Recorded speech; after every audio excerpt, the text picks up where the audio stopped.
continues our coverage in a report you'll only see on Austin News. In a gated community on the outskirts of Marble Falls, it takes another gate code to get into Sandy and Bobby Doyle's hilltop home. But the added security did not stop those with the worst intentions.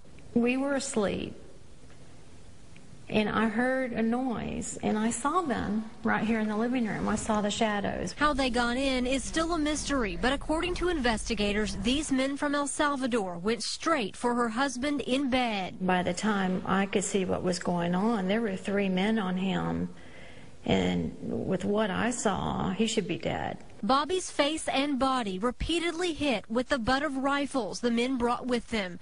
They went after Sandy, too. Her face was covered with a pillowcase during the most traumatic part. They tied me up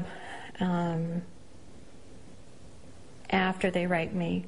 I wasn't sure how many had raped me, but it was over and over and over again. Within hours, the suspects were caught, but 5 months later, Nuana Fuentes Sanchez escaped from the new Burnett County Jail. Sandy's frustrations mounted as she turned to District Attorney Sam Oatman for answers. Basically, I was asking who had raped me. They had the results back from the DNA. She says Oatman finally told her there was evidence the escapee was one, but won't tell her who the second one is. They've got written DNA now. It took them almost 1.5 years to get it.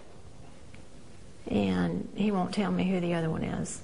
Sandy says she asked Oatman to let her know when the rape charges would be presented to a grand jury, but found out after the fact in the mail. As victims, we should be embraced to the extent where this is where we stand, this is where we're going to go, and we should get updates instead of silence. And that's what he promised us when we went into his office with bruises and no skin on our face.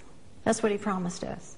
Oatman refused to comment on the case or Sandy's concerns, citing it is still under investigation.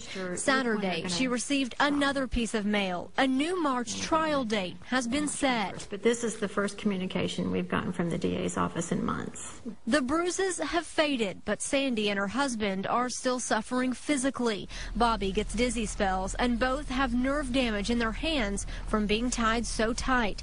Getting past the emotional pain hinges on justice being served.